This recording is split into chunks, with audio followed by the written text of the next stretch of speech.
What's up, everybody? Welcome to the Disc Golf Nerd Plastic Podcast. In this episode, I am joined by legend of the game, Scott Stokely. He's been around the block. He's been there and seen it all. And it's really interesting to get his perspective on the game overall.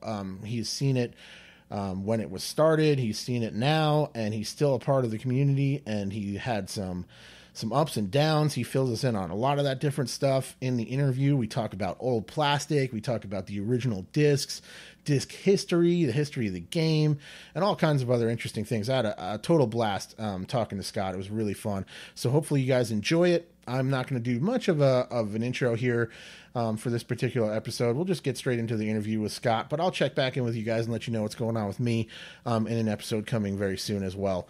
So thanks for listening. Without further ado, let's get into the interview with Scott Stokely. All right, guys, we are here with Scott Stokely. Scott, thanks for being on the show, man. I really appreciate it. Thank you so much for having me. Appreciate it, too. Yeah, so I just noticed recently that you started putting out some instructional content on your YouTube channel, and I had actually checked it out and tried to apply some of those tips, and it dawned to me that we were Facebook friends, and I was like, man, I should hit up Scott, and maybe we could do a quick podcast and just talk about some disc golf. Absolutely. So, and it's not a new idea. The actual facts is that I wrote the first book on instructional disc golf throwing technique.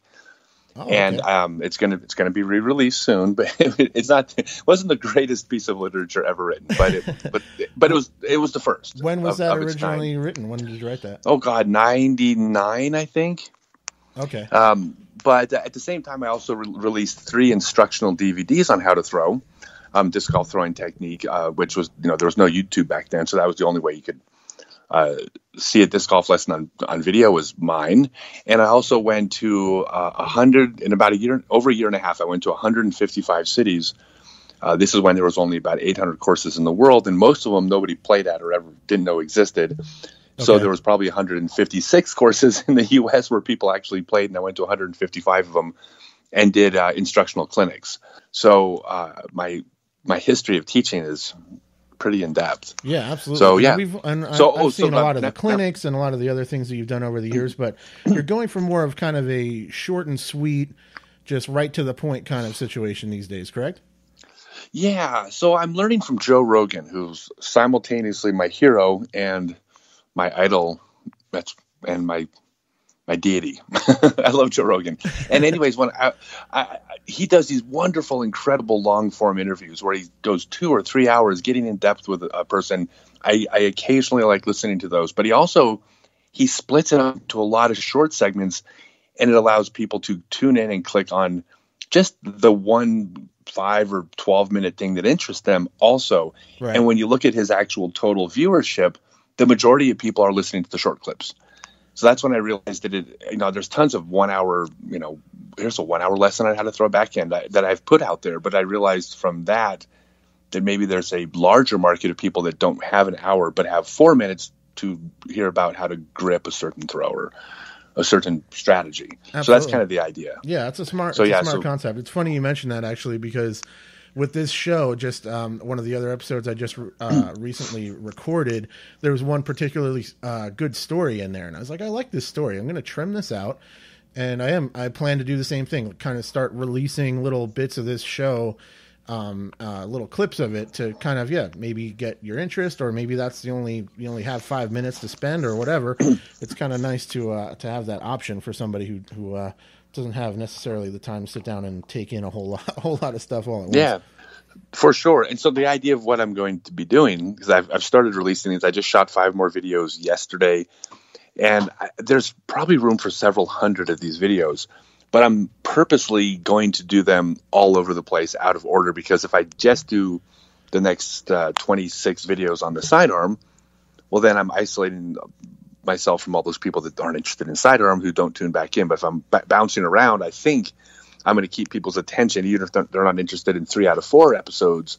If the 4th one catches their interest, they'll probably watch 4 more. This is all theory at this point, but it seems like a good theory. Yeah, it makes sense, man. We'll see how it goes.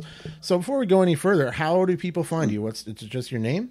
Yeah, they can just look up Scott Stokely on Facebook. You're going to see this. They can go to the Disc Golf Lessons Facebook page. There's also my YouTube channel that's up there. Right. And I do want to throw out one more thing. This is part of my agenda for doing this. Okay. Is that I do private lessons. I've done private lessons all over the country, probably more than anybody out there, possibly anyways. And I also started doing private lessons by video. I've been doing them by Skype. I just did one for a player in San Antonio a couple days ago. I'm doing one for a player in Nashville tomorrow. And it's really effective. You know, we set up a camera, you set up a camera, we can shoot the lesson from anywhere. So it's opened up the market. So if you're interested in doing a private lesson, it's far more effective than you can watch every video in the world, but it's hard to self-assess what you're doing. Yeah. So contact me and we can talk about the details. But yeah, there's my agenda and my plug, and now we'll get back to the fun stuff. Okay, great. What is the easiest way for people to get in touch with you? Because I have a lot of viewers that are, you know, I make a lot of content that's viewer or beginner focused, rather. You know, I'm trying to get people who are not necessarily very familiar with the game and try to introduce them to a lot of these different concepts. So it would be a great way for them to kind of take it a little bit further and, figure out how they can kind of address certain things and do a private lesson like that. What's the easiest way for them to get in touch with you? You just through my Facebook page. You can reach me at discgolflesson@gmail.com, and that's lesson singular, not lessons plural. I wish I had that name, but disc golf lesson. But just to my Facebook page, message me through there. Okay. And one thing I want to touch on too, you talk about a lot of newer players. The technique that a newer player would use and the technique that a player that's on tour would use is the exact same thing. You know, there's maybe a bigger gap between how you get there. You know, but this is a cliche in all sports, but it's about the fundamentals. Right. You know, the actual proper technique. The proper technique is very simple. It's not easy to get there, but what you actually do is nowhere near as complicated as people make it out to be. In fact, it's the opposite. It's simple. So an experienced player or a brand new player, we're still getting you to do the basics. And when you do the basics, that's what the top players are doing, just doing it well. Yeah, I totally agree, man. It's all about setting that foundation, too, to kind of build upon from there, too. Because if you can spend all the time, but if you're not doing the right things or if you've kind of built bad habits, then you might end up doing more harm just to kind of continue to practice that than you would be to get get the ball rolling correctly and kind of start on the right foot. Absolutely. And not to, I mean, I do not intend to pick on people that are out there putting out other videos and instruction. Some of them very good, some of them not, all of them well-intentioned. But there is something that comes with the experience of having done this for, nearly 20 years. Right. And that is the biggest mistake people make when teaching disc golf throwing technique is they tell you what happens during the throw as opposed to what you do. Best way to describe this is, for example, if you were throwing the backhand, if you were to watch a slow motion video of Ricky Wysocki throwing a backhand, you could probably come up with 50 or 75 different things that happened. Here's where the foot goes here. Here's where this rotates. This goes in this order. It's pulled on this line. This is what's happening to his head. Here's what he's thinking about. Here's the angle of this. Here's where the body shifts, the way, blah, blah, blah, blah, blah. You can break that down and explain, here's how you throw the backhand, and you can cover all those things. That's not teaching how to throw the backhand. It's not even remotely close to what teaching how to throw is. The reason why is the vast majority of those things that happen on the throw are things that happen. They're not things that you do. You're actually only doing a couple things, and most of those things happen as a result of that. Now, I probably made it a bit confusing, so I'll clarify with an example. Okay. Probably the most common question players ask when I've done all these clinics over the years, when talking about the backhand, they say on your plant foot. So if you're right-handed throwing a backhand, on your right foot on its final step, that's your plant foot. Do you rotate on your heel or do you rotate on your toe? Right, that's the question. When you plant your foot to throw a backhand, do you rotate on the heel or do you rotate on the throw? Yeah, the correct long-term debated thing. I mean, that's been a thing forever. Is. Yeah, and here I'll tell you the exact answer to that question. The answer is, why the hell are you thinking about your foot when you're throwing? You do not rotate your foot when you throw. No top player steps up, puts their plant foot down, and consciously says, "Okay, turn my foot now, then throw." That's not what happens. you are going to be doing certain things where you're with your backswing and you're pulling the disc across your chest and everything's linear on a straight line. You're throwing the disc. And when you throw the disc after doing a run up and an X step, your foot rotates, but you don't rotate your foot. The rotation happens as a result of the throw. Right. So you don't teach how to rotate your foot. You teach how to throw the disc. And when you throw the disc, what happens to your foot is what happens. So my question, the follow-up question to that is does your knee hurt? No. Are you limping off the course? No. You're rotating your foot correctly. Or sorry, your foot is rotating correctly. Stop thinking about that. You can only think about 2 or 3 things when you throw. You can't think about 50. Yeah. So again, that's what it comes down to, the fundamentals. So most of those things that they describe, here's where your weight shifts. Here's where the timing takes place. Like, timing's another myth, right? Timing is the most important part of throwing, but you can't do timing. Everything happens so quickly, you can't open up your shoulders 1/50th of a second before your hips turn or something like that. It's impossible. So forget about those things. You pull the disc in a straight line across your chest after doing the X step.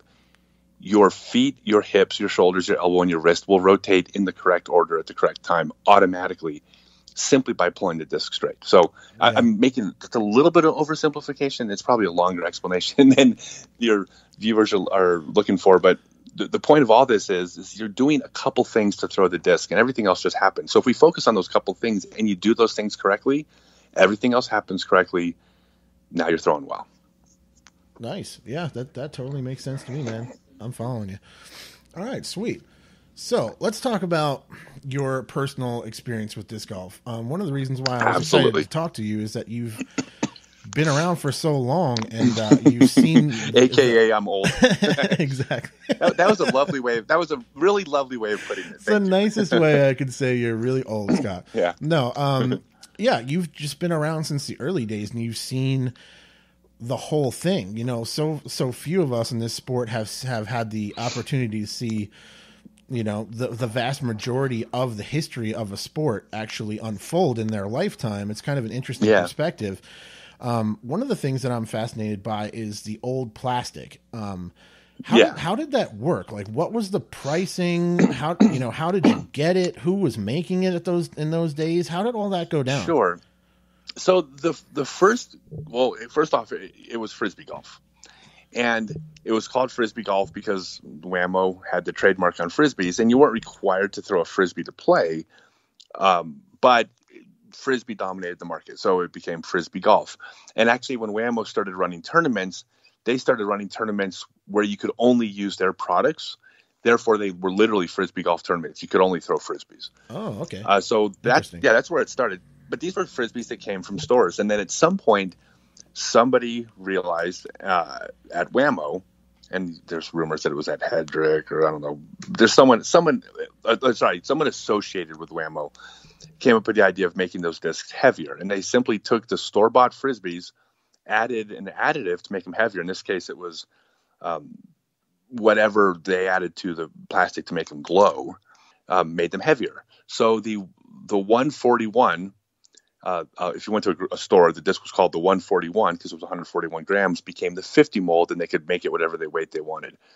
The 119 became the 40 mold. And so all Wham-O did is just added something to make Frisbees heavier. But of course, they flew farther, and they flew better in the wind, and you could play better with them. The drawback to that early plastic was if you hit a tree with them, they exploded, basically. I mean, they might not break. But if it was heading towards a tree, you would cringe and you'd close your eyes. And if your disc wasn't, broken or cracked, you were excited. But the next time it might.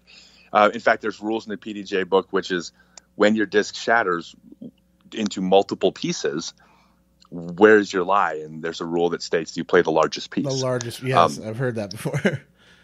But that was not uncommon. And if it got cold, oh my God, forget it. So, the old early courses in the woods would literally be littered. Back then it was, cigarette butts and pieces of Frisbees lying on the ground. Just shrapnel everywhere. That's what it was. It was, was it not collateral damage? But yeah, it was messy. Yeah. But that was Frisbee. And then a player manufacturer named Jan Sobel came around, started a company called Destiny Discs, and then got renamed Dynamic Discs, not related to the modern Dynamic Discs. But he made a disc called the Puppy. Okay. And the Puppy was the first disc that was made specifically for disc golf. It wasn't sold in stores as a 80-gram frisbee. It was made for disc golf, and all it was small. It was 21 centimeters, the minimum size. But remember, frisbees are larger, and that was heavy. That was the golf disc. Also very breakable. Right. it would hit a tree and explode, or still not at least beveled crack. edge, correct? It was still just No, frisbee not beveled. Yep, not beveled edge. Right. Now, interesting little side note in history there is that a beveled edge disc did come out at that time. We called it the Wedge, but it was made by a company called Benwall, and Benwall produced this disc. It was the first overstable disc, and it was beveled edge. I mean, it was garbage. It didn't fly well. It never caught on. But it was the first beveled edge disc to come out. Okay. And then it quickly faded from memory. Now it's just an answer to a trivia question. What's the first beveled edge disc? Everyone knows it's the Eagle. It's not. It's the Wedge or the toy or the lid, because it looked like a toilet lid. People back east called it the lid. Okay. So, yeah, that was the first one that came out. Again, garbage. The plastic was so bad, in fact, that there are people I know of who had it hanging on their wall. That in the last 10 years, the disc just broke into pieces. They came home one day and it was lying on the floor in pieces from hanging. No. No. Yeah. It's spontaneously combusted on the wall. It's so brittle that over time, eventually it just broke. Wow. That's crazy. From hanging. That's hilarious. Sorry. So anyways, that's basically what happened. And then around that time in 1983, Jan Sobel had produced a couple discs, not a successful beveled edge disc, and by any stretch. And then that's when the Eagle came out. All right. And that was the game changer. So I still wasn't even born at that point. Almost born. So the answer to the trivia question, the first beveled edge disc is the Wedge, right? But the answer to the question of what disc changed the sport of disc golf more than any other in the history of our sport was the Eagle. That was the game changer. The Eagle came out. I was actually at Oak Grove Park when Tim Selinsky, Harold Duvall, and Dave Dunnepace showed up with a box of Eagles and debuted that disc. I was standing next to them. They popped open the box. I was like 12 years old or 13 years old. Wow. Staring at this box of discs. They pulled them out and we all threw them for the first time. Well, they had thrown them previously. So it was a historical moment that I happened to be standing right there for. But what was that like? Was it just unbelievable how good they? Was it just amazing how they flew, or was it taking some time to get used to? No, well, first off, they were a little bit understable. So there was no such thing as overstable back then. Right. Okay, every frisbee golf disc made by Whammo was understable. Some of them flew fairly straight compared to the others, but they were understable. The Wedge was overstable, which no one knew how to throw it. And it was, again, it was here, it was gone 15 minutes later, but, the Puppy flew straight, but nothing overstable. So, Innova was super smart. What they did is they produced the first beveled edge disc. The Eagle was an understable disc. Like, I don't think people would have even grasped the concept of of an overstable disc of a Viper or something back then. Right. So the Eagle's like a frisbee, but the only way to describe it is like the entire world changed in the sport, because, I mean, imagine if you're at your local course, there are holes, say 300 to 450 feet. And all of a sudden, one day, every single player out there that could throw 300 feet, the next day could reach the 450 foot holes. Wow. Yeah. Like now we're going to scale this down a little bit. Right. But all of a sudden, recreational players could throw 300 feet, which before recreational players could throw 170 feet. And so with a frisbee. Yeah. And so the courses changed, the game changed. I was a little young to grasp its significance, but there is before the Eagle and after the Eagle, and that was it. That's the course I grew up on, Oak Grove Park, the world's first frisbee golf course, was 3,900 feet in length, so it was 160 feet per hole. So people could get out of their car and reach every hole in the course the next day. Yeah. First time playing. they could throw 160 feet with an eagle. That's wild. Was there a difference in the durability as well?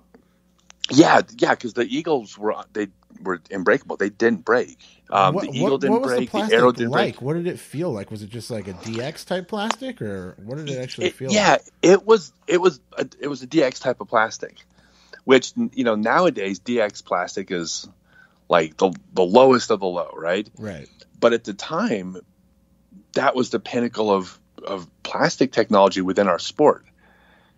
Because you could grip these discs. I mean, the arrows and the eagles had a tackiness to them that made them grippable when it was cold. And, Destiny discs / Dynamic discs, they started putting out a couple beveled edge discs, but they were hard as rock. Yeah. So they weren't grippable the way the eagle and the arrow were. And then, of course, there was variations within there. The company you mentioned, Dynamic, the early Dynamic discs, did they make a disc that had like a golf ball type dimple on top of it? Yeah, it was called the dimple. Was that what it was? My buddy had one of those that he found at the Goodwill, not within the last 10 years or so, and I had it. And it was rock hard. I couldn't find anything about it. And I don't know what ended up happening to it. I was going to try to maybe trade it or something, and nobody knew what the hell it was. It was like just a kind of this weird thing, but it felt terrible. It felt so bad. It was absolutely terrible. It was understable. It didn't fly well. It didn't grip well. But Jan Sobel unfortunately just passed away. But I always admired him because he went out there and tried something radically different. Trying it, yeah, and it didn't work at all. But hey, good for him. But yeah, if you felt that disc, that disc, if you can't bend it, it's a piece of solid plastic, which is not easy to throw, you can't grip it. If it's cold, it just slips right out of your hand. Yeah. Meanwhile, the early eagles, now you could hit a tree and it would dent rather than break. Yeah, they'll warp. The flight plates would warp on some of them. Yeah, this is one of the things. This is a skill that you had to have in the 80s and 90s. And the skill was your disc's flight characteristics would change throughout a round. Yeah. Like you would, if you had a disc and you hit a tree really hard and you looked at it was warped, you had to estimate how much different it was going to fly than the throw before. And so you had to have the skill of assessing the damage to a disc. Yeah. How many discs was the average player carrying in those days? Was it just a one disc round, or did they have a couple? No. You would have a bag full. You would have 7 or 8 at first. I mean, the first golf bags ever produced were from a company called Wall City, and I think they held maybe 6 or 7. Okay. I could have that off because I was younger, but 6 or 7. But I mean, you didn't think you needed any more than that, right? At the time. There was only a couple models, but you would bring backups. I mean, for most of the 90s when I played, I would bring out usually about 3 of each model that I wanted, identical, and I would number them 1, 2, and 3, and I would throw number 1. If it hit the ground, if it hit the road and skipped off the road and it got scraped up, that didn't really change the flight. It was when the flight plate bent, so the rim. So I would have number 1, number 2, number 3. This was one of my strategies that I would throw number 1, and if I never hit a tree with it, I could throw it for a round 2, 3. But if on the first hole I hit a tree with it, I would look at it. The flight plate was warped. I'd put it in the bag and pull out number 2, and I would use number 2 until it got damaged. Okay. And and then after the round, I'd go back and throw number 1 again. And if it didn't affect the flight much, maybe it goes back into my bag. But usually I would just throw it away at that point. Man, that is amazingly different to how it is now. Where, I mean, I have discs that have been in my bag for several years at this point. That I honestly don't feel as though they're broken in much at all. It's just, no. Discs I don't particularly smash a lot of trees with, especially like drivers. I throw more in open situations and stuff. They barely change at all. It's amazing how good these new modern polymers really are. It's incredible. It is. Well, here's a funny story. I'm going to jump ahead a little bit, but it's related to what we're saying. So right after this was happening, Disccraft came out, and Disccraft was producing some really quality discs for sure in the early days, which was the biggest one was the Phantom, and the Phantom plastic is you can throw a Phantom today. It hasn't changed in 25 years. Wow. I mean, it's a Phantom in that plastic, but it wasn't the most grippable, but it was definitely a a better durability plastic for sure. And then when Disccraft made its big leap was when they came out with the Cyclone, and they came out with what they just referred to as Cyclone plastic, which was better than DX plastic. It was a next generation, higher quality plastic. It still could warp. It still bent. It was still not like the discs of today, but it was a leap above DX. So maybe halfway between, say, DX and Champion, right? Right. But still, there was kind of like planned Pro obsolescence. plastic or like X plastic from Disccraft now. Yeah. Kind of in between. Yeah, and I'm not even sure of that, but I'm guessing you're probably right. And then of course at the same time after that, Innova stepped up and they started putting. Just when the Valkyrie came out, they started putting out similar quality, good quality plastic also. And then Disccraft, and I was very close to Disccraft and touring for them, and I wasn't just sponsored; I was employed as a player for them and all that. Yeah. And they came out with the Z plastic, which is like Champion plastic, and that's the closest to top quality modern plastic, that we have today that came out. And I had a conversation with Jim Kenner at Disccraft. This is the most wrong, by the way. This is the most wrong I've been about any prediction in my entire life. But when he came out with the Z plastic, at the time discs, we would sell them for say $8 or $9 a piece. We would sell the Z discs for 12, right? Which was crazy to think people would pay $12 for a golf disc. But at the time that was like, oh my God. Yeah. And when he came out with the Z plastic, and it didn't warp. You could hit a tree at 500 times. The flight plate would never bend. It's a modern disc, right? Right. And I told Jim, I said, Jim, I think this is a bad idea. I told him, I said, you're being incredibly short-sighted with this. I said, you're going to make a splash, because it was also translucent. It looked cooler than anything else. I said, you're going to make a big splash. Everybody's going to buy these discs because they're cool and they're new. You're going to grab a big piece of market share, and then you know what's going to happen? You're going to stop selling discs because they don't break down.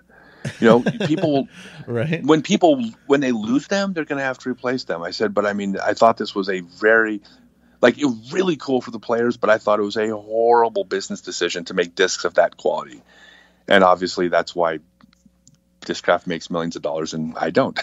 That's interesting perspective. I see what you're saying though. That's interesting to think of it that way. At the time, it seemed like a terrible move. Like somebody makes a golf ball that you just can't lose. It floats and you can find it no matter where it goes. Yeah, somehow. That's what planned obsolescence is, a real thing. You make things to have to be replaced. And I feel that way about tires. You ever think about, this is a big tangent. You ever think about that with tires? Like, you're telling me there's not modern technology that exists to make a tire that doesn't deflate, that could just be full of like some type of gel that wouldn't deflate. You know what I mean? And you could just use it and it doesn't go flat.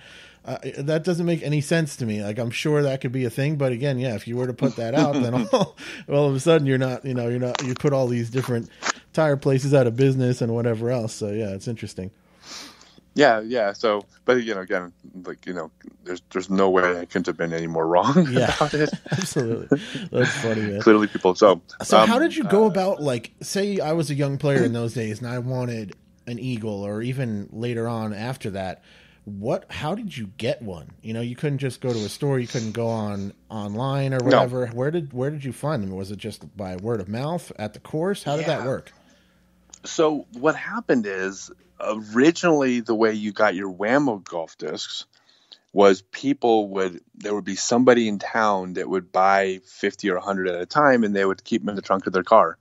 And when that person showed up and popped open the trunk of their car, what was in their trunk is what was available. Nice. It was the idea of a golf disc, or for Frisbee golf. Technically it's disc golf then, right? But the sport was still Frisbee golfish. The idea of getting a disc in a store was ludicrous. Stores, they'd never even heard of disc golf, and certainly they wouldn't give up shelf space for it. Yeah. There were a couple stores. Like I grew up in California, and I was aware that there was a store in Colorado that carried golf discs. And then I was also aware of a store in Oklahoma City called Fred's Liquor Store. The one in Colorado was the Right Life, and Fred's Liquor Store in Oklahoma City carried golf discs. But that was literally news. Like, we're on the course in California and people are talking about, dude, there's a store in Oklahoma City. Like, you walk in the store, the discs are right there on the shelf. Yeah. And we're like, whoa. To a point where when I was left to go on tour, I made a trip to Fred's liquor store just to see a store that had golf discs in it. It was blew my mind. Yeah, that's interesting. But actually, let me back up. I'm sorry, I just jumped ahead. So before that, that's where they'd get their discs. And then, of course, you'd get them at tournaments. Clubs would carry them. You know, that was slowly picking up. There was I believe, if I got the order right, the very first pro shop was Snapper Pearson opened up a pro shop at Morley Field in San Diego. And Mark Horn, I believe, opened up the second pro shop ever at Oak Grove Park, which my best friend and I bought from him when I was 16 years old, and my best friend at the time was 17 years old, and we bought the pro shop and we became the course pros at Oak Grove Park as 16-year-old kids. That's crazy. And it was just all it was just big, kind of canister that I still know we paid $10,000 for the whole thing, the location, the license, and the product that was inside of it. So it was a pretty modest operation, but I think it was the second pro shop in the world. And then Dan Mangoni came up with a pro shop out here, and then not long after, believe it or not, Barry Schultz and Paul Nitsch up in Sheboygan, Wisconsin. People don't give Barry any credit for being a pioneer of that, but he owned one of the very first pro shops in the world, him and Paul.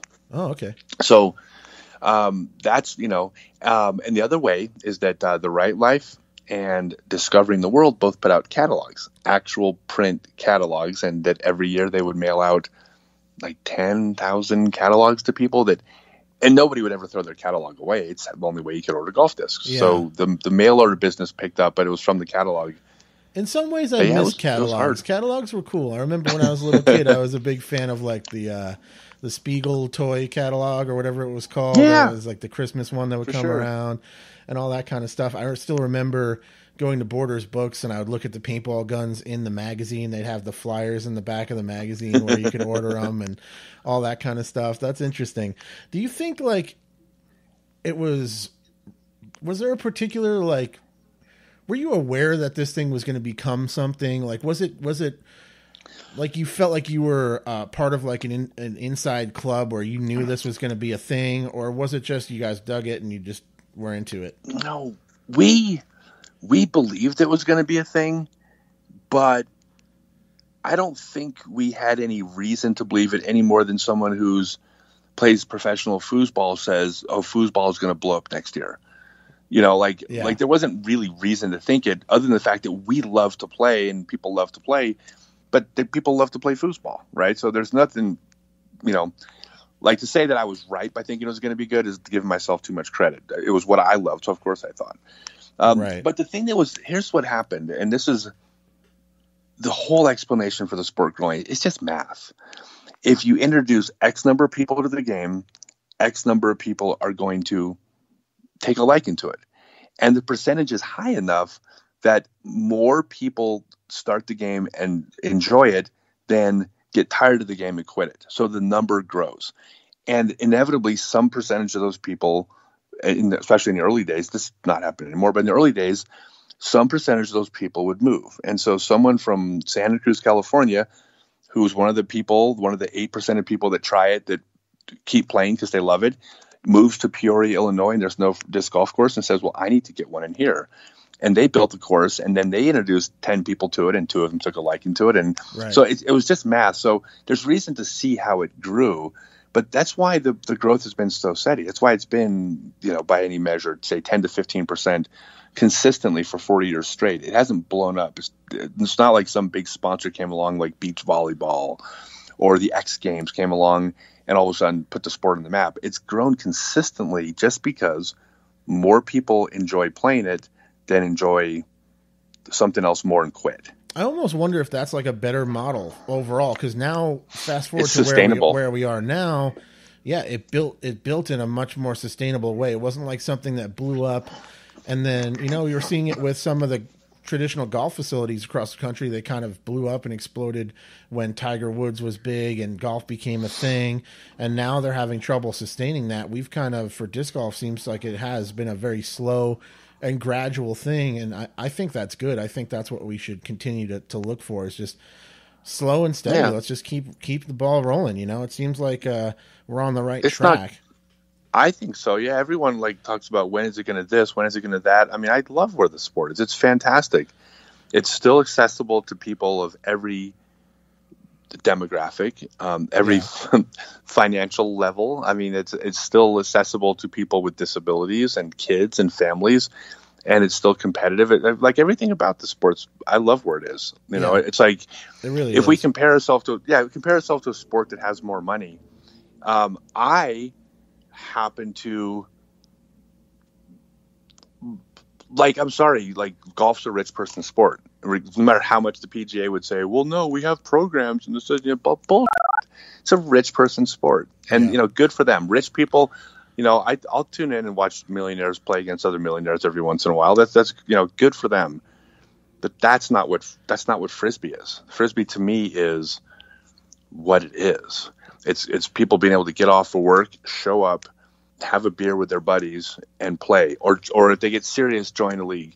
And then if they're really serious, they go out and tour and can play, put food in their stomach. I mean, of course it'd be great if they were all making millions of dollars. I love the kids on tour, but at the same time, their life is significantly better than their buddies who aren't on tour, who have jobs. Yeah. So like, it's not like it's hard to feel. It's hard to feel bad for them sometimes. Where it's like, yeah, you didn't cash this weekend or whatever. It's like, well, I got paid this weekend, but it wasn't nearly as fun to try to make it happen.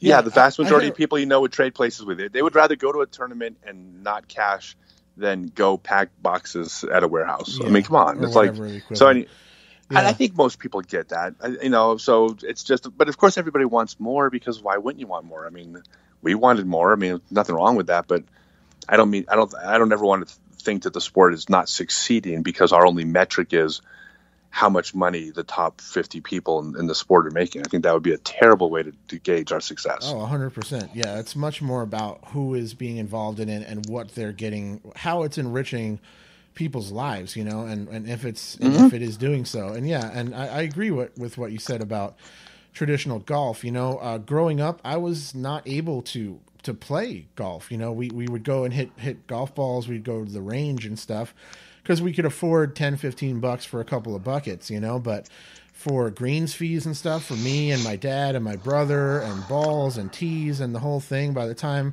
it was all said and done, it was honestly something we could only afford to do every once in a while. And meanwhile, with disc golf, you can have a disc. I mean, you could win a disc from me or a YouTube channel or an Instagram giveaway or something, and get out there and play every day with that disc.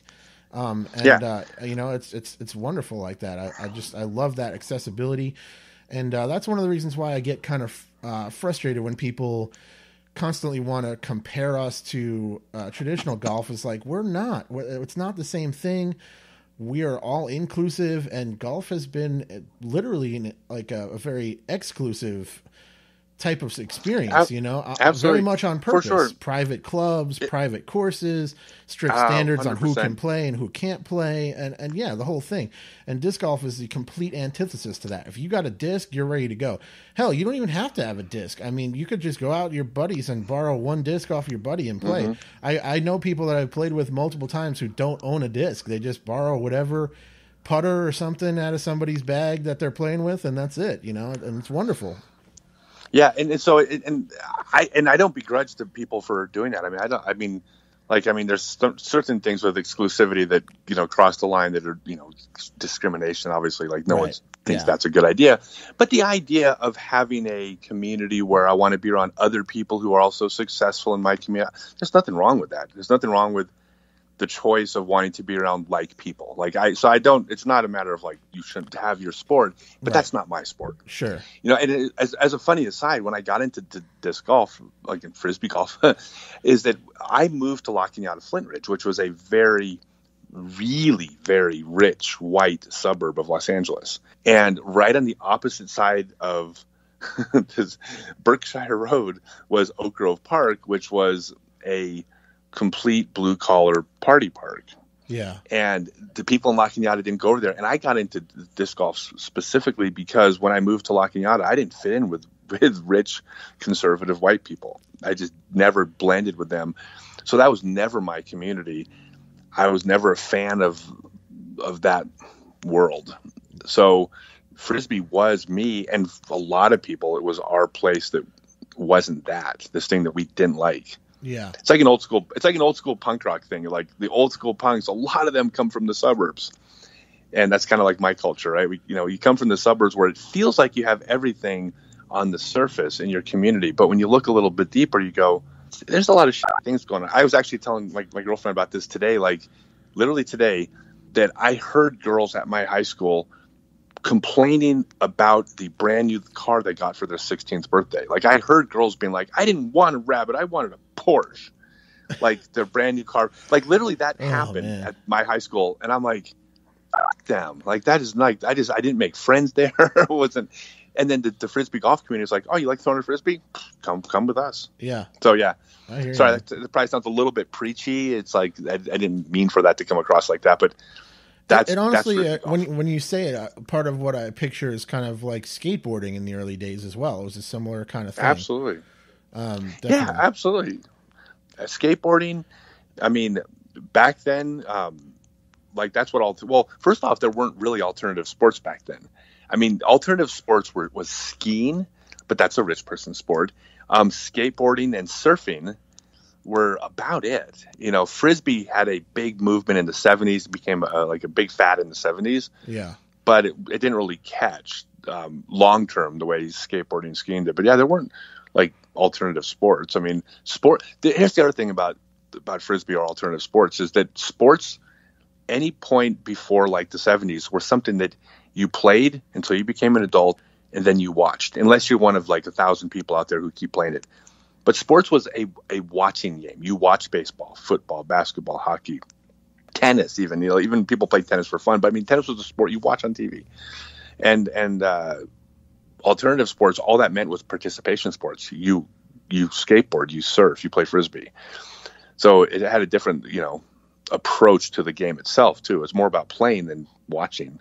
Are there anything about the reality of where disc golf is at this point in time that like just is nowhere near what you had expected? And is there anything that surprises you with where it's gone or how it's progressed?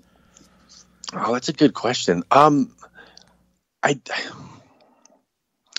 don't think anything's shocking.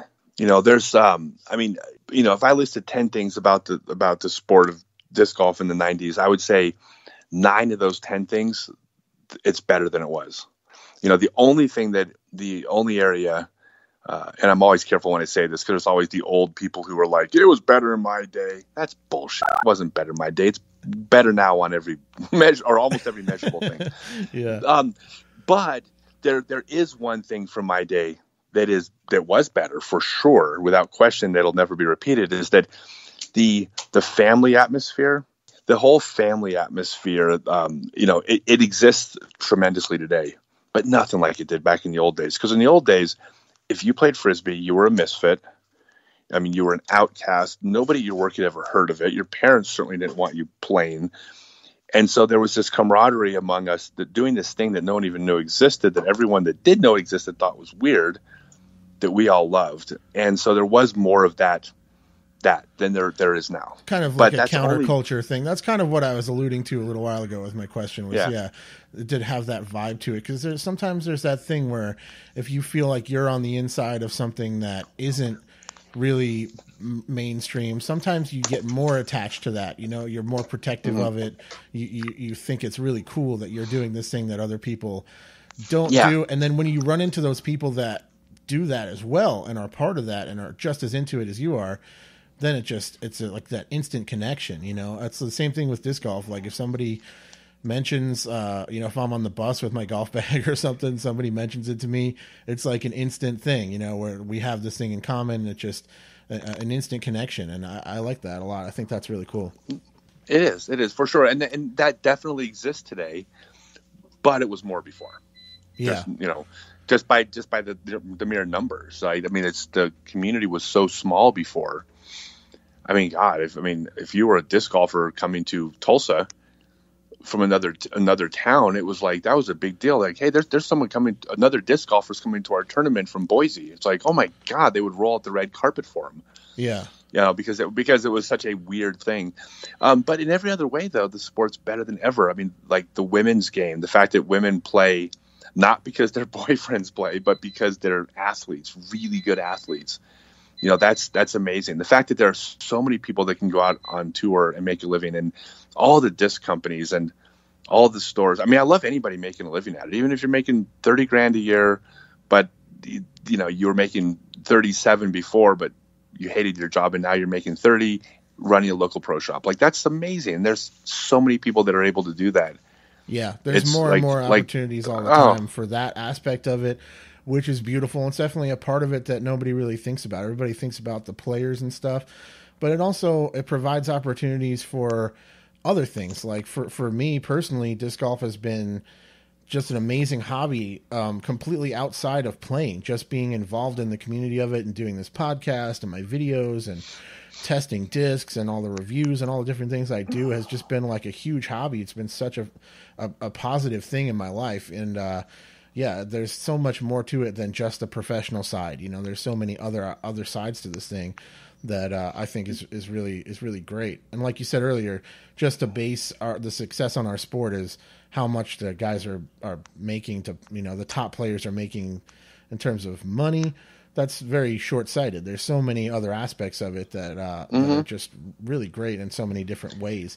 So you took a long absence from disc golf. And when I think I was really introduced to you right when you had kind of come back on the scene. I'm not sure. I think I'd heard of you before. I maybe had seen an old USDGC video or something like that had made its way to YouTube, something along those lines. I was familiar with who you were, but I hadn't seen you throw particularly and all that kind of stuff. What was it like coming back into it? Was there anything that really shocked you with what was going on now, or was it kind of what you would have expected? Yeah. So, a lot happened. I mean, the 50 Cent version was that everybody wondered why I quit at the time, because I basically toured for 8 years. And let me kind of back up first a little more of the story, because it's related to what we're talking about, like guys on tour and stuff, is that it's important that you also can make your own way in the sport and make your own success as well. So my best, like at the time in the 90s, like the most I ever made competing in prize money for a year was probably like $12,000 or something like that. But I had a deal with Disccraft. Disccraft was paying me a pretty significant salary. All the discs I could sell. I was able to travel around running all these clinics. I did the first traveling double series where I ran Disccraft doubles events. And when it was all said and done, I was making over $100,000 a year playing disc golf. This is when the current world champion lived with his parents, right? Like, so, right. And the other guys on tour were. What year was that, just for reference? 97, 98. Okay. I mean, I'm the first player to actually be able to buy a house. I owned my home and then would tour. So, I mean, I wasn't getting rich, and it wasn't from prize money. It wasn't all from sponsorship, but I was creating my own business. I made myself into a brand. That's why I wrote the book and the instructional DVDs. I mean, I sold between the book and the DVDs at the time, over a number of years, I made about $100,000 profit off those, which at the time when you're making $10,000 in prize money, like that's hugely significant. Yeah. And all the traveling events and the double series and, Disccraft was a huge supporter. So I was actually doing well. I quit when my daughter was born because I didn't want to. I wasn't even going to consider being out on tour while my daughter was growing up. I mean, I just wanted to be home with her. Perfectly fair, of course. Yeah. And then, so I started building my own internet businesses, and actually for a while was really successful. But the short of it is that after being really successful for about a decade of doing that, my business started failing. I started going through a bad divorce. And in a short period of time, my life completely spiraled down the pooper. And for about a period of really public about this, for about 8 months of my life, I used hard drugs, which I didn't really have a history of using before. I was the only player on tour not smoking pot back in the 90s. I was real straight edge training, the whole works. But for a period of my life, it got really dark. and I went through really bad depression. And the core of it was I lost my wife to another man, and between that and of course the spiraling drug use, I felt like the biggest piece of shit human being who ever lived, the biggest loser ever.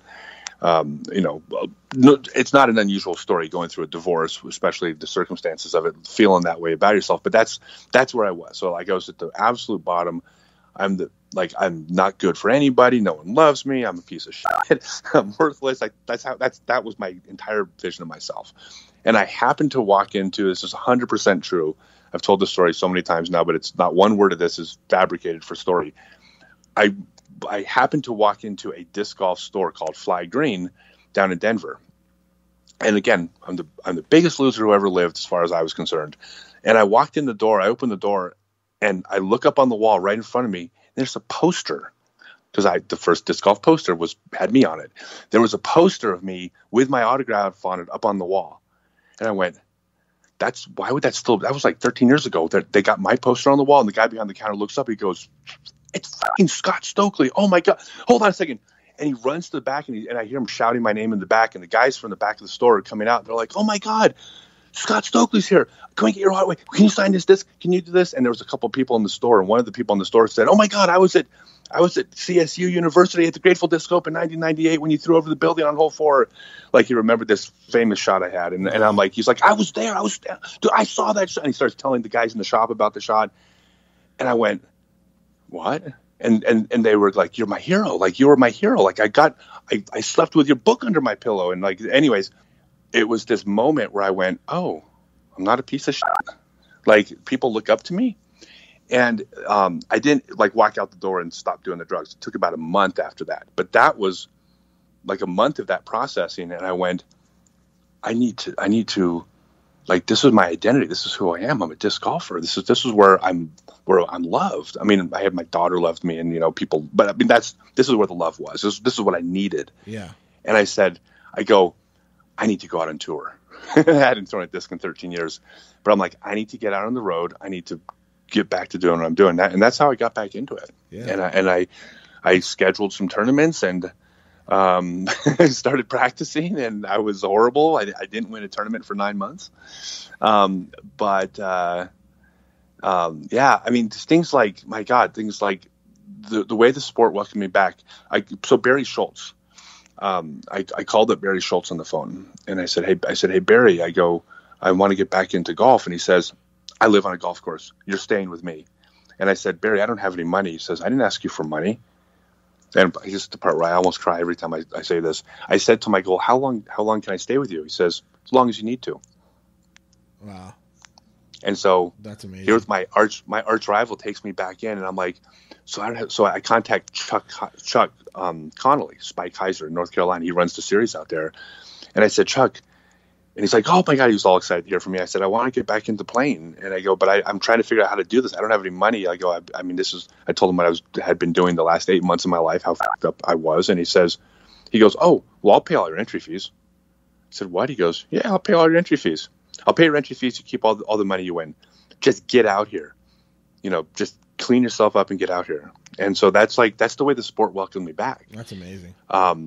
Yeah, like and instantly even it instantly reaffirmed and confirmed what you had felt walking into that shop and kind of reuniting with the sport. Like there was not a hint of resentment. They're just ready to bring you back in. It's like Apollo Creed's ready to train Rocky, and we're off to the races. That's beautiful, man. Oh yeah. Oh, and even like Brian Schweberger, like Schwebby. Like I didn't even really know Schwebby. And he comes back in, and I get down there, and he meets me at Barry's house. He's like, "Hey," he's like, "You need some new shoes." I'm like, "I don't have any money, Barry." I'm like, I took a bus out here. Like, this is the truth. I said, I took a bus out here, and he says, he goes, "I didn't ask you for money. What do you need? Let's get you hooked up. Let's get you some discs. Let's get you some." I mean, that's like, anyways. So that's, I mean, the sport. That's what it took me back in. I mean, like instantly, like I hadn't even left. It's the Frisbee family. That's like the quintessential Frisbee family experience. That's incredible. It is. So yeah. So anyways, I don't know if that's a longer version of the story than you wanted, but I mean, no, that's beautiful, man. That's a beautiful story. I love the story because it's not about me. It's about the sport being there for me. Yeah. Oh, I didn't realize you had left. come on over. Right. So once you actually hit the tournament scene and now you're out there, was there anything were you surprised by any of the aspects of it, and where had it gone at that professional level, and the way it was treated? It affirmed what I believed was going to happen. So one of the things was, back in the 90s, I threw sidearm. I threw sidearm and backhand 50-50, as you should. Yeah. You throw hyzers. In the 90s, that was it. Nobody on tour threw sidearm. Sidearm was something you did to get out of the woods, and it was awful. And so when I wrote my book, and I wrote my instructional DVDs, and I did the 155 clinics, I told everybody that would listen, I said, the only reason you can get away with not having a sidearm is because the guy sitting next to you doesn't have it. I go, as soon as the guy next to you has a sidearm, you can't compete without it. Not at that level. And so I just preached, you have to have a sidearm. Parents would say, I want to get my kid into disc golf. What can I teach them? First have fun, blah, blah, blah. I said, but as far as technique, get him throwing backhand and sidearm 50-50 from day one. Like, that was my biggest preaching, and I loved it. So when I came back, which was, by the way, another quick aside, is I had set the world, because I had the world backhand distance record. I also set the world sidearm distance record in 2001, the sidearm distance record. When I came back in 2014, first off, everyone threw sidearm, and I felt really good, because, it was so obvious to me that was going to happen. Yeah. And I was like, maybe I had something to do with that, So, by the way, that's a little precursor to giving lessons. I'm good at teaching. So I played a part in teaching everybody that. And actually, I'll tell you another quick aside. One of the funniest things that happened to me was my first tournament, my second PDJ tournament back was in Athens, Georgia. This is great. I think it's a cool story. Nate Sexton walks up to me out of the blue, and he says, Scott Stokely, he says, I've been waiting 13 years to shake your hand. And I was like, oh, that's really sweet. And he goes, no, you don't understand. And this is his words. He goes, I was 15 years old. I was in Corvallis, Oregon in 1999 or whatever it was. He says, I'd been playing disc golf about 2 weeks. I didn't know anybody who played. I was at the course. I saw a poster for your clinic, that one of those 155 I did, right? He says, I saw a poster for your clinic up on the wall. I came to the clinic. I sat in the front row. You taught me the X step, and you taught me how to throw sidearm. And I just wanted to say thank you. Wow. And I'm like, wow, this is the Nate Sexton best sidearm in the world right now. Yeah. And then at the same tournament, Jeremy Colling came up to me. The other guy with probably the best sidearm in the world came up to me, and he says, dude, I've wanted to meet you for years. I swear to God, he said this. He goes, I used to sleep with your book under my pillow and your DVDs under the bed. Wow. And so I went, and by the way, I was also, the competitor in me says, I'm never going to let either of you live this down. But so when I came back, I was thrilled that everybody was throwing sidearm. And at the same time, I was really excited to hear the top guys that did it not only got it from me, which I knew that was where it would have come from, but had no problem acknowledging it and crediting me for it. It was real classy of them to do so. But when did sidearm become part of your game? Because I would have to think in the early days, like we had spoke about with the really flippy plastic, it must have been a really tough shot to dial in. Did it become more of a thing after the kind of more overstable plastic came around, or was it always part of the game? No, for me, it was always part of the game for me, because I when I was 15 years old, I was like, why would you throw one spin? It made no sense. Like, people were walking up the holes going, this is such a righty hole, this is such a lefty hole, and I'm like, why? All you do is reverse the spin, and then the hole is a mirror image of the shot that you found challenging. It made no sense to me that. Now, it's funny is that there were some good sidearm throwers like Victor Malafronte and Ken Westerfield, a number of good sidearm throwers in the 70s, but the art had died. Sidearm, by the way, like in the early 90s, it was a trick shot. Oh, yeah. I don't throw. Did you throw sidearm? No, I don't throw trick shots. I stick to the backhand. Mm-hmm. So to me, like, it never occurred to me that wasn't kind of correct. Like a grenade or a tomahawk or something is now. Only certain guys throw them, and they're kind of more of a specialty thing.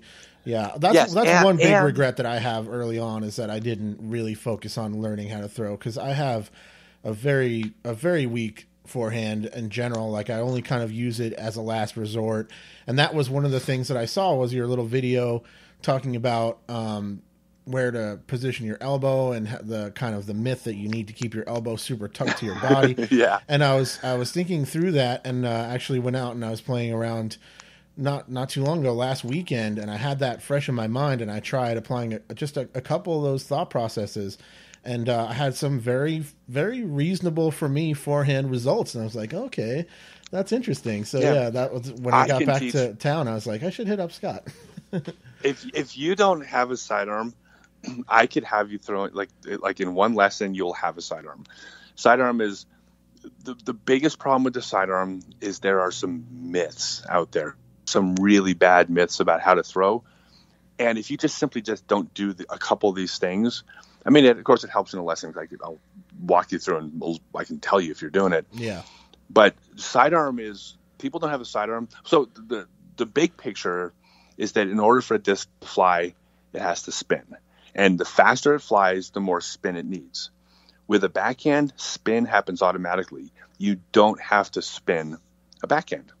Like every backhand player in the world spins the disc enough to throw backhand. That's why that's traditionally frisbee.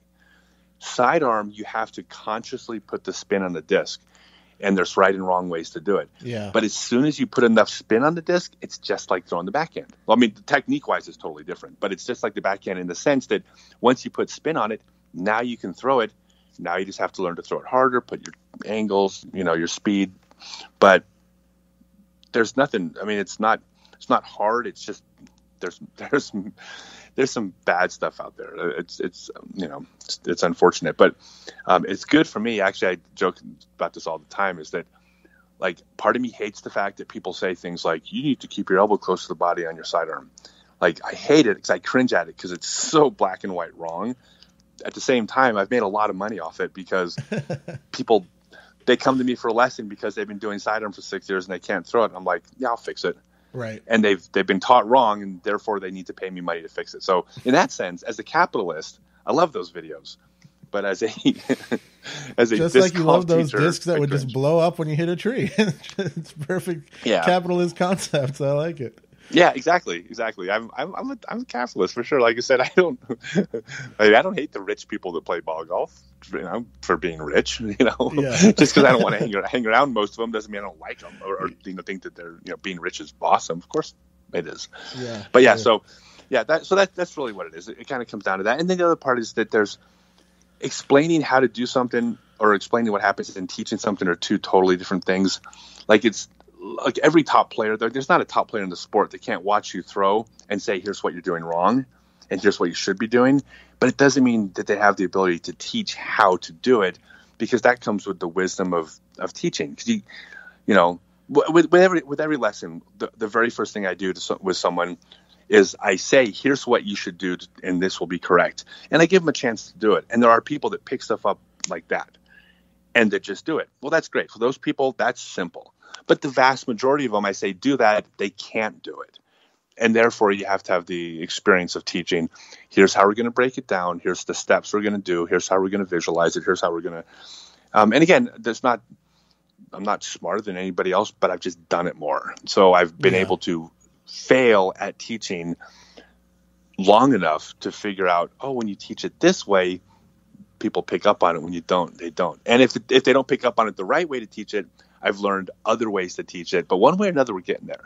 I've always said this: if at the end of the lesson you haven't seen improvement to your satisfaction, I'll send you your money back. I mean, that's never happened. Yeah. But I will stick with you. I will stick with you until you're going, oh, that just clicked. And by the way, it's really exciting because, like, when someone throws a 250-foot wobbly sidearm and all of a sudden they're throwing 340 smooth.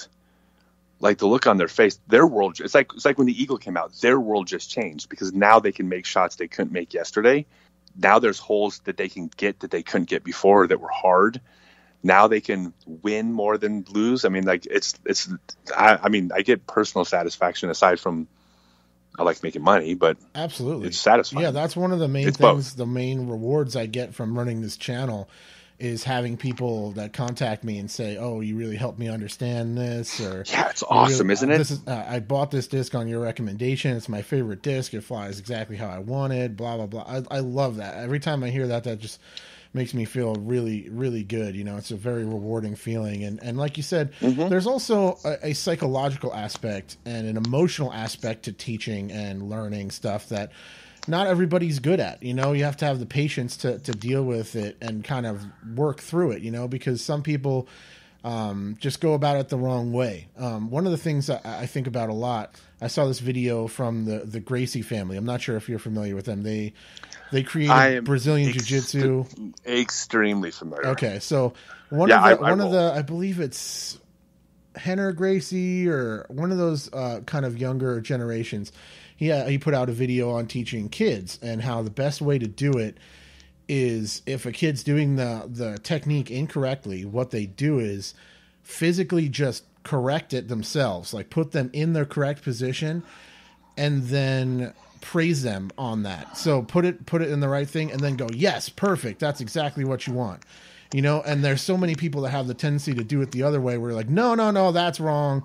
You can't do it that way. You got to do it like this. And it's so easy to just flip that switch in somebody's head and just turn them off, you know? So having that familiarity and the way to how to approach this kind of thing is really important. You know, I think about it a lot.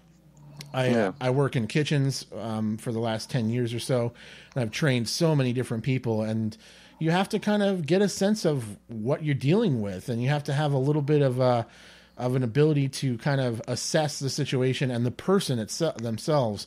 And it's not as simple as just understanding what needs to happen to make it happen. You know what I mean? Yeah, exactly. The teaching is different than explaining.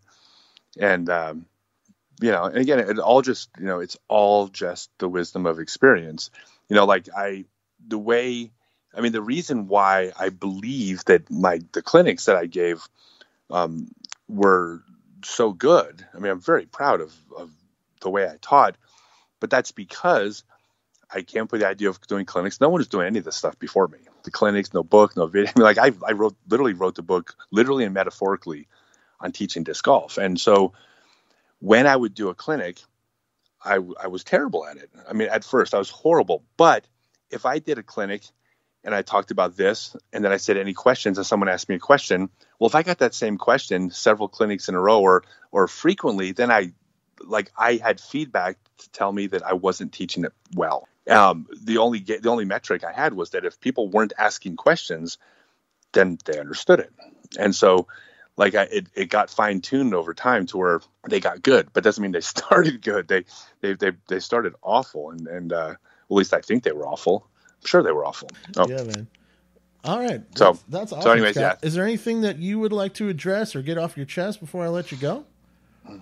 Nope. The only thing I want to say to add to all this is the coolest thing you can do in Frisbee ever is if you know a family that has a family member or a friend with special needs, autism, Down syndrome, physical disabilities, developmental combination of, introduce this game to them, but not just to them. Introduce the game of disc golf to their family.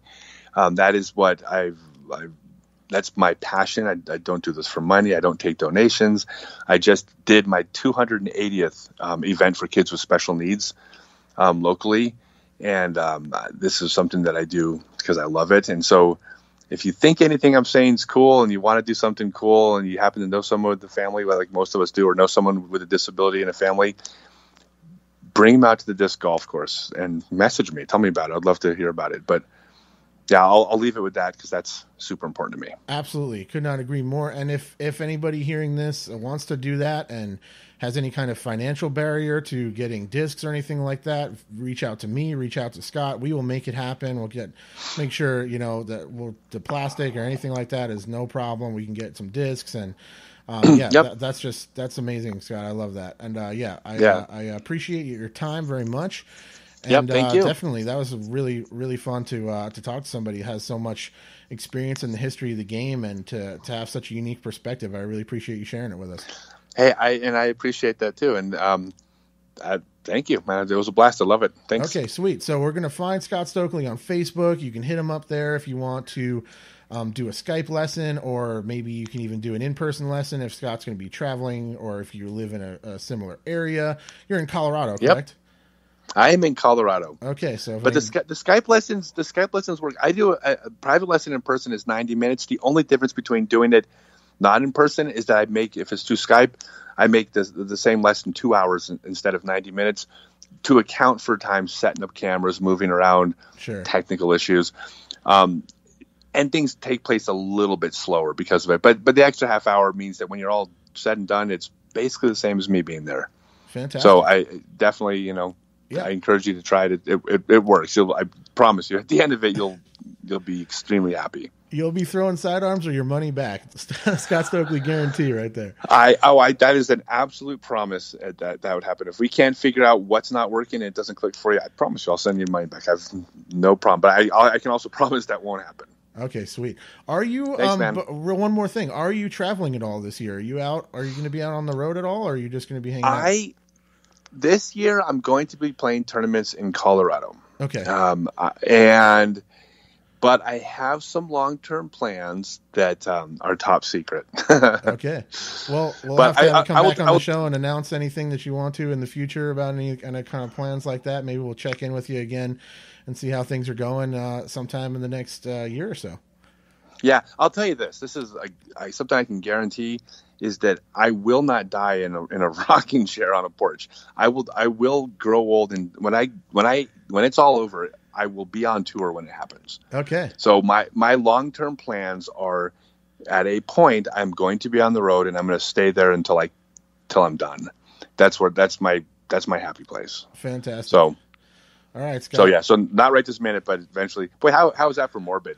The last thing we talked about is death. It's okay. It's okay. Though. All right, thanks, man. Full circle. Appreciate it. All right, thank you, Scott. Have a great night, man. All right, you too. Bye. All right, cheers. All right, guys, that was Scott Stokely. Man, what an interesting perspective he has on everything.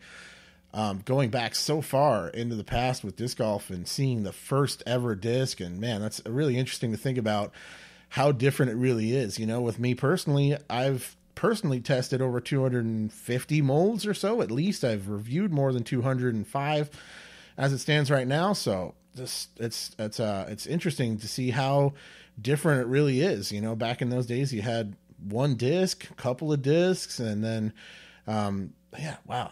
Really cool interview with Scott. I hope you guys enjoyed that. Thanks very much for listening. If you have a question for me, feel free to submit it. discgolfnerd1@gmail.com. I'm going to be trying to do some more question and answer episodes in the future. More or less, I'm hoping to do more interviews, and then if I don't have a guest and there's not a particular topic that I want to ramble about, I would love to go back to doing some more question and answer with you guys as well, and see if I can help you out, or just something you want to ask me for fun or whatever else. I have a couple of questions in the can for that already, so that's great. But feel free to send them over to me if you have anything. So thanks very much for listening. You can find Scott Stokely on Facebook. If you want to set up a personal lesson with him, you can go check out his YouTube channel or his Facebook page for some of those video clips as well. Make sure you're subscribed to that and keeping up to date with what he's up to. He's going to be trying to help you guys learn how to throw, and he's a very valuable resource for the disc golf community. Thanks for watching. Thanks for listening. I'll check you later. All right. Cheers.